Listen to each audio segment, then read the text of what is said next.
day after day, yet another executive declaration that will change a law that was rammed through without the 60 votes needed in the Senate the first time around, and now we're getting rid of any 60 votes needed to block judges, and now the president on yet another day declares he's changing things all by his lonesome yet again, has critics asking whether he is a president or a king. Your thoughts?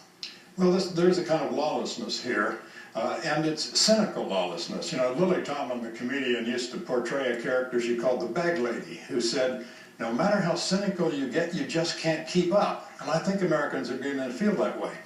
This looks like a clever move. Now, it's all right in politics to be clever, but you don't want to look like you're trying to be clever, because that looks tricky and sneaky. And in fact, as the president continues to waive this and suspend that and exercise what he calls enforcement discretion, the American people are beginning to feel that the law is in constant flux. And if the law is in constant flux, like, by the way, the rules of the Senate, there is no law, just as there are no more rules in the Senate anymore. Is it something that the people are going to fall for? Because, I mean, I'm picturing this time next year, or I guess it'll be right before the November elections next year, and aren't the Republicans going to come out and say, hey, guess what? When they do unveil the prices for the policies that are available to you under Obamacare in a week, guess what they're going to be? There was a reason they pushed it back until after the midterm elections. Exactly. If people knew a month before the election, they would at least know. Now they're going to have their imagination fired by Republicans telling them to be afraid, be very afraid of what you're going to learn after the election, because they don't want you to know before the election. I don't think this is clever, but Megan, the Obamacare is collapsing under the weight of accumulated cleverness. It was passed by clever parliamentary maneuvers. It was passed by cleverness in the Cornhusker kickback and the Gatorade and the Louisiana Purchase and all the other deals. It is constructed in huge complexity because it's supposed to be a clever way of disguising the fact that this whole scheme is a large income transfer and redistribution mechanism as much as it is a health care plan. So the cleverness compounding cleverness, and it's beginning to look not a bit clever.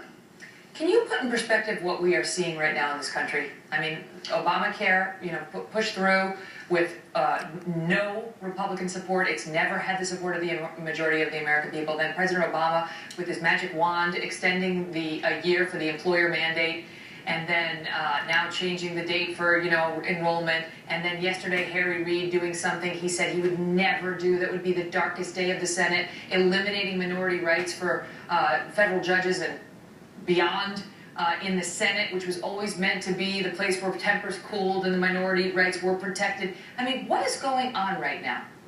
What is going on is the fulfillment of a progressive dream now 100 years old. 100 years ago, we were in the first year of the first progressive Democratic president, Woodrow Wilson. He thought he was the first president ever to criticize the American founding, which he did not do at the margins. He criticized it root and branch.